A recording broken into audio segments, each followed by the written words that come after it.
You are looking at Julian's pronunciation guide, where we look at how to pronounce better some of the most mispronounced words in the world, like this other curious word. But how do you say what you're looking for today?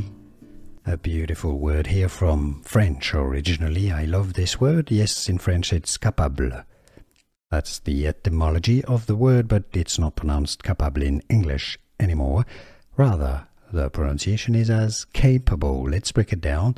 British English and American English pronunciations are similar here. Stress on the first syllable, the K syllable. Capable. Capable. Listen carefully one last time. English pronunciation, how to pronounce capable. And now you know.